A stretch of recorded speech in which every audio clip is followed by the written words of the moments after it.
എല്ലാവർക്കും സുഖമാണെന്ന് വിശ്വസിക്കുന്നു. ഡെയിലി അപ്ഡേറ്റിലേക്ക് എല്ലാ ആളുകൾക്കും സ്വാഗതം. ജൂൺ 30-ാം തീയതിയും തുടർന്നുള്ള ദിവസങ്ങളിലും നിങ്ങൾ ശ്രദ്ധിക്കേണ്ട വളരെ പ്രധാനപ്പെട്ട കാര്യങ്ങളാണ് ഈ ഒരു വീഡിയോയിൽ വ്യക്തമാക്കുന്നത്. വീഡിയോയുടെ വിശദാംശങ്ങളിലേക്ക് കടക്കുന്ന മുമ്പ് കൂടുതൽ ആളുകളിലേക്ക് ഇൻഫർമേഷൻ എത്താൻ ഷെയർ ചെയ്യുക, ലൈക്ക് ചെയ്യുക, ഫേസ്ബുക്കിലൂടെ കാണുന്ന ആളുകൾ ഫോളോ ചെയ്യുക. വീഡിയോയുടെ വിശദമായ വിവരങ്ങളിലേക്ക് വരാം.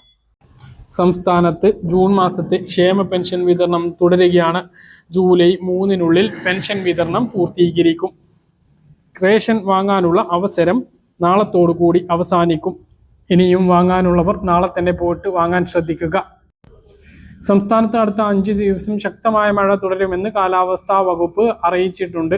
വിവിധ ജില്ലകളിൽ ഓറഞ്ച്, യെല്ലോ അലർട്ടുകൾ പ്രഖ്യാപിച്ചിട്ടുണ്ട്. ശക്തമായ കാറ്റിനും ഇടിമിന്നലിനും സാധ്യത ഉള്ളതിനാൽ പൊതുജനങ്ങൾ അതീവ ജാഗ്രത പാലിക്കണം എന്നും ദുരന്ത നിവാരണ അതോറിറ്റി മുന്നറിയിപ്പ് നൽകി. നാളെ കണ്ണൂർ, കാസർഗോഡ് ജില്ലകളിൽ ഓറഞ്ച് അലർട്ട് പ്രഖ്യാപിച്ചിട്ടുണ്ട്. സംസ്ഥാനത്ത് നിന്ന് സ്വർണ്ണവില 2 തവണ കുറഞ്ഞു. വൈകുന്നേരം 100 രൂപയാണ് സ്വർണത്തിന് കുറഞ്ഞത്. ഇതോടെ 1 ഗ്രാം സ്വർണത്തിന് 13,010 രൂപയും പവന് 800 രൂപ കുറഞ്ഞ് 1,04,080 രൂപയുമായി.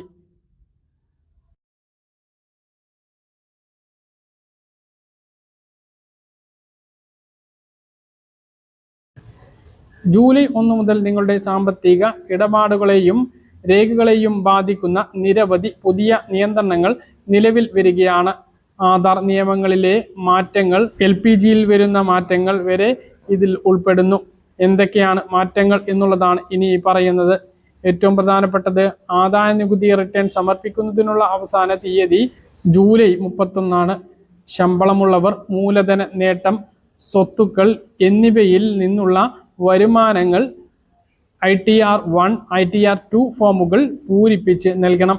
മറ്റൊന്ന്, ഏപ്രിൽ ജൂൺ പാദത്തിലെ TDS നിക്ഷേപിക്കാനുള്ള അവസാന തീയതി ജൂലൈ 7.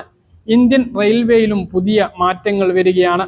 ജൂലൈ 1 മുതൽ യാത്രക്കാർക്കെതിരെ കർശനമായിട്ടുള്ള നടപടി സ്വീകരിക്കാനാണ് റെയിൽവേ തീരുമാനിച്ചിട്ടുള്ളത്. ടിക്കറ്റില്ലാതെ യാത്ര ചെയ്യുന്നവർക്ക് കുറഞ്ഞ പിഴ 250-ൽ നിന്നും 500 രൂപയാക്കി ഉയർത്തി. സ്ത്രീകൾക്കായി സംവരണം ചെയ്ത കോച്ചുകളിൽ യാത്ര ചെയ്യുന്ന പുരുഷന്മാർക്ക് 2,500 രൂപ വരെ പിഴയെടുക്കും. മറ്റൊരാളുടെ ടിക്കറ്റിൽ യാത്ര ചെയ്യുന്നത് കണ്ടെത്തിയാൽ ഉയർന്ന പിഴ. ജനറൽ ടിക്കറ്റുമായി സ്ലീപ്പർ കോച്ചിൽ യാത്ര ചെയ്താൽ കർശനമായ നടപടി നേരിടേണ്ടി വരും. അനധികൃത കച്ചവടം, ട്രെയിനുകളിൽ ഭിക്ഷാടനം, അസഭ്യ പെരുമാറ്റം, മദ്യപിച്ചുള്ള യാത്ര, റെയിൽവേ ഭൂമികളിൽ അതിക്രമിച്ചു കയറൽ, അപകടകരമായ വസ്തുക്കൾ കൊണ്ടുപോകൽ എന്നിവയ്ക്കെതിരെയും കർശനമായിട്ടുള്ള പിഴ ചുമത്തും. ജൂലൈ 1 മുതൽ വരുന്ന മറ്റൊരു പ്രധാനപ്പെട്ട മാറ്റം, ആധാർ ആപ്പ് ഉപയോഗിച്ച് ജൂലൈ 1 മുതൽ ഡിസംബർ വരെ എല്ലാം സൗജന്യമായി ചെയ്യാം. ആധാറിൽ പേര്, വിലാസം, ജനനതീയതി, ലിംഗഭേദം, മൊബൈൽ നമ്പർ, ഇമെയിൽ തുടങ്ങിയ വിവരങ്ങൾ മാറ്റുന്നതിന് യാതൊരു ഫീസും നൽകേണ്ടി വരില്ല. ഇത് കഴിഞ്ഞാൽ പിന്നീട് ഓരോ മാറ്റത്തിനും 75 രൂപ നൽകേണ്ടി വരും. LPG സിലിണ്ടറിലും വലിയ മാറ്റമാണ് വരുന്നത്. ആഗോള ഇന്ധന വിലയുടെ അടിസ്ഥാനത്തിൽ എണ്ണ വിപണിയിൽ കമ്പനികൾ ജൂലൈ 1 മുതൽ ഗാർഹിക വാണിജ്യ LPG സിലിണ്ടറുടെ പുതുക്കിയ വില നിശ്ചയിക്കും. CNG, PNG, ITF എന്നിവയുടെ വിലയും പുനർനിശ്ചയിക്കും. വീട്ടിലെ ഗ്യാസിനും ഹോട്ടലുകളിലെ ഗ്യാസ് സിലിണ്ടറിനും വില കുറയും. 1-ാം തീയതി 2 സിലിണ്ടർ ഗ്യാസിനും വില കുറയും. ക്രെഡിറ്റ് കാർഡുകളിലും മാറ്റം വരികയാണ്.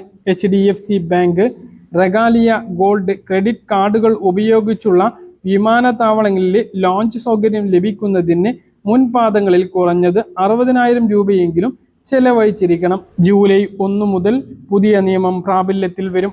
സിറ്റി ബാങ്കിന്റെ ക്രെഡിറ്റ് കാർഡുകളിൽ ജൂലൈ 15ഓടെ പൂർണ്ണമായും ആക്സിസ് ബാങ്കിലേക്ക് മാറും. കാർഡിന്റെ നമ്പർ, പിൻ, കാലാവധി, CVV നമ്പർ എന്നിവയിൽ മാറ്റം ഉണ്ടാകില്ല. എന്നാൽ ആക്സിസ് ബാങ്കിന്റെ പലിശ നിരക്കുകളിൽ കാര്യമായിട്ടുള്ള മാറ്റമുണ്ടാകും. യെസ് ബാങ്കിന്റെ ക്രെഡിറ്റ് കാർഡ് ഉപയോഗിക്കുന്നവർക്ക് സൗജന്യ എയർപോർട്ട് ലോഞ്ച് സൗകര്യം ലഭിക്കുന്നതിന് ഇനി മുതൽ ഓരോ പാദത്തിലും 35,000 രൂപ ചിലവഴിച്ചിരിക്കണം. നേരത്തെ ഇത് 10,000 രൂപയായിരുന്നു. സർക്കാർ പേയ്മെന്റുകൾ, ഇൻഷുറൻസ് പ്രീമിയം, ഇന്ധന പർച്ചേസ്, യൂട്ടിലിറ്റി പേയ്മെന്റുകൾ എന്നിവയ്ക്ക് ജൂലൈ 1 മുതൽ റിവാർഡുകൾ ലഭിക്കില്ല എന്ന് HDFCയും വ്യക്തമാക്കിയിട്ടുണ്ട്. മഹാത്മാഗാന്ധി ദേശീയ തൊഴിലുറപ്പ് പദ്ധതിക്ക് പകരമായി കേന്ദ്ര സർക്കാർ കൊണ്ടുവരുന്ന Viksit Bharat guarantee for Rozgar Ajeevika mission Gramin VBG Ramji പദ്ധതി ബുധനാഴ്ച മുതൽ സംസ്ഥാനത്ത് നടപ്പിലാക്കും.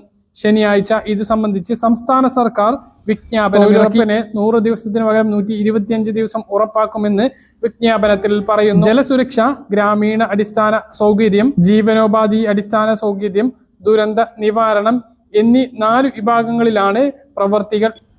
പദ്ധതിയിൽ ചേരുന്നവർക്ക് പ്രത്യേക കാർഡ് ലഭിക്കും. പഞ്ചായത്ത് സെക്രട്ടറി നൽകുന്ന ഗ്യാരണ്ടി കാർഡിന്റെ കാലാവധി 3 വർഷമായിരിക്കും. ഇത് പിന്നീട് പുതുക്കാം. നടത്തിപ്പ് ചുമതല പഞ്ചായത്ത് അസിസ്റ്റന്റ് സെക്രട്ടറിക്കാണ്. പണികളുടെ പരിശോധന പഞ്ചായത്ത് തലത്തിൽ നടക്കും. മഹാത്മാഗാന്ധി ദേശീയ തൊഴിലുറപ്പ് പദ്ധതിക്ക് പകരമായി ജൂലൈ 1 മുതൽ രാജ്യത്ത് നടപ്പിലാക്കാൻ പോകുന്ന Viksit Bharat guarantee for Rozgar Ajeevika mission എന്ന പദ്ധതിയിൽ ഭിന്നശേഷിക്കാർ, സ്ത്രീകൾ, മുതിർന്ന പൗരന്മാർ, ഗുരുതര അസുഖം ഉള്ളവർ എന്നിവർക്ക് പ്രത്യേക പരിഗണന ഉണ്ടാകും. ഇവർക്കുള്ള തൊഴിൽ സാഹചര്യം മെച്ചപ്പെടുത്തുന്നതിനായി പ്രത്യേക ദിവസവേതന വ്യവസ്ഥയിൽ ഈ നിയമങ്ങളിലൂടെ സർക്കാർ വിഭാവനം ചെയ്യുന്നുണ്ട്. പദ്ധതിയിൽ ഭിന്നശേഷിയുള്ള തൊഴിലാളികൾക്ക് അവരുടെ മുഴുവൻ ദിവസ വേതനം ലഭിക്കുന്നതിനായി നിശ്ചിത മണിക്കൂർ ജോലി ചെയ്യേണ്ടതില്ല എന്നതാണ്. ഓരോ വ്യക്തിയുടെയും ശാരീരിക ശേഷിക്കനുസൃതമായിട്ടായിരിക്കും അവർക്ക് ജോലി നൽകുക. കഠിനമായ ശാരീരിക അധ്വാനം ആവശ്യമുള്ള ജോലികൾക്ക് പകരം സൂപ്പർവൈസറി ജോലികൾക്കും പിന്തുണ നൽകുന്ന പ്രവർത്തനങ്ങൾക്കും മുൻഗണന നൽകിക്കൊണ്ട് ഭിന്നശേഷിക്കാർക്ക് കൂടുതൽ അവസരങ്ങൾ ഒരുക്കാനാണ് സർക്കാർ ലക്ഷ്യമിടുന്നത്. കൂടാതെ ഭിന്നശേഷിക്കാർക്കുള്ള വീടുകൾക്ക് തൊഴിൽദാന പദ്ധതികളിൽ മുൻഗണന ലഭിക്കുമെന്നും അവർക്ക് വീടിനടുത്ത് തന്നെ ജോലി ലഭ്യമാക്കുമെന്നും അധികൃതർ വ്യക്തമാക്കുന്നു. സ്ത്രീകൾക്കും മുതിർന്ന പൗരന്മാർക്കും വേണ്ടി പ്രത്യേക ഷെഡ്യൂൾ ഓഫ് റൈറ്റ്സ് തയ്യാറാക്കുന്നുണ്ട്. ഇത് അവർക്ക് ലഭ്യമാക്കേണ്ട വേതനം കുറവ് വരാതെ അന്തസ്സോടെ ജോലി ചെയ്യാനുള്ള സാഹചര്യം ഒരുക്കും. സാധാരണ തൊഴിലാളികൾക്ക് 8 മണിക്കൂർ ജോലി ചെയ്താൽ ലഭിക്കുന്ന അതേ വേതനം ഈ പ്രത്യേക വിഭാഗക്കാർക്ക് അവരുടെ ശാരീരിക അവസ്ഥകൾ കണക്കിലെടുത്തു തന്നെ ലഭ്യമാക്കാനാണ് സർക്കാർ തീരുമാനിച്ചിരിക്കുന്നത്. ഒരു തൊഴിലാളിക്ക് വേണമെങ്കിൽ 12 മണിക്കൂർ വരെ ജോലിയെടുക്കാൻ സാധിക്കും. എങ്കിലും അർഹമായ വേതനം ഉറപ്പാക്കാനാണ് ഇതിലൂടെ സർക്കാർ മുൻഗണന നൽകുന്നത്. ഈ നിയമത്തിന്റെ ഭാഗമായി തൊഴിലാളികൾക്ക് ഗ്രാമീണ റോസ്ഗാർ ഗ്യാരണ്ടി കാർഡ് നൽകും. ഭിന്നശേഷിക്കാർക്കും, സ്ത്രീകൾക്കും, മുതിർന്നവർക്കും, ട്രാൻസ്ജെൻഡർ വിഭാഗക്കാർക്കും പ്രത്യേക ഗ്യാരണ്ടി കാർഡുകൾ നൽകുമെന്നാണ് അറിയിച്ചിട്ടുള്ളത്. അതേസമയം പുതിയ നിയമത്തിലെ വിവിധ വകുപ്പുകൾ വലിയ വിമർശനങ്ങൾ വിളിച്ചു വരുത്തുന്നുണ്ട്. മഹാത്മാഗാന്ധിയുടെ പേരിലെ പദ്ധതിയുടെ പേരുമാറ്റം തന്നെ ഏറെ വിമർശിക്കപ്പെട്ടിട്ടുണ്ട്. ജൂലൈ 1 മുതൽ നിലവിൽ വരുന്ന പുതിയ പദ്ധതിയിലെ സാമ്പത്തിക ബാധ്യതയിൽ കടുത്ത അതൃപ്തിയിലാണ് വിവിധ സംസ്ഥാനങ്ങൾ. ഇതിൽ BJP ഭരിക്കുന്ന സംസ്ഥാനങ്ങൾ വരെ രംഗത്ത് വന്നിട്ടുണ്ട്. മഹാത്മാഗാന്ധി ദേശീയ തൊഴിലുറപ്പ് പദ്ധതിയുടെ മുഴുവൻ ഫണ്ടും കേന്ദ്ര സർക്കാർ ആയിരുന്നു നൽകിയിരുന്നത്. പുതിയ പദ്ധതി പ്രകാരം 60:40 എന്ന അനുപാതത്തിലാണ് കേന്ദ്രവും സംസ്ഥാനവും ചിലവ് പങ്കിടേണ്ടത്. മെറ്റീരിയൽ ചെലവുകൾക്ക് മാത്രമായിരുന്നു സംസ്ഥാനങ്ങൾക്ക് ബാധ്യത ഉണ്ടായിരുന്നത്. ഇത് ആകെ ബജറ്റിൽ 10% മാത്രമായിരുന്നു. എന്നാൽ പുതിയ രീതിയിൽ സംസ്ഥാനങ്ങൾക്ക് വൻ സാമ്പത്തിക ബാധ്യത വരുത്തുന്നതാണ് പദ്ധതി. National company for people right to information വിവരാവകാശ നിയമപ്രകാരം നേടിയിട്ടുള്ള മറുപടിയിലാണ് BJP ഭരിക്കുന്ന ബീഹാർ, മധ്യപ്രദേശ്, ജാർഖണ്ഡ് എന്നീ സംസ്ഥാനങ്ങൾ പുതിയ ഫണ്ട് രീതിയിൽ മാറ്റം വേണമെന്ന് ആവശ്യപ്പെട്ടിട്ടുള്ളത്. 125 ദിവസത്തെ തൊഴിൽ ദിനങ്ങൾക്കായി സംസ്ഥാനങ്ങളുടെ സാമ്പത്തിക ബാധ്യത വലിയ തോതിൽ വർദ്ധിക്കുമെന്ന കണക്കുകൂട്ടൽ വ്യക്തമാക്കുന്നു. ബീഹാർ ബാധ്യത 4477 കോടിയിൽ നിന്ന് 15,939 കോടിയായി ഉയരും. മധ്യപ്രദേശിൻ്റേത് 4168 കോടിയിൽ നിന്നും 20,037 കോടിയായും, ജാർഖണ്ഡിൻ്റേത് 1804 കോടിയിൽ നിന്നും 9,293 കോടി ചിലവ് വർദ്ധിക്കും എന്നാണ് റിപ്പോർട്ട്. 13 സംസ്ഥാനങ്ങളിൽ നിന്നും ലഭിച്ച പ്രതികരണങ്ങൾ കേന്ദ്ര ഗ്രാമവികസന മന്ത്രാലയം വിവരാവകാശ രേഖകളിലൂടെ പങ്കുവച്ചിട്ടുണ്ട്. 5 സംസ്ഥാനങ്ങൾ വേതന നിരക്കിൽ മാറ്റം വേണമെന്ന് ആവശ്യപ്പെട്ടിട്ടുണ്ട്.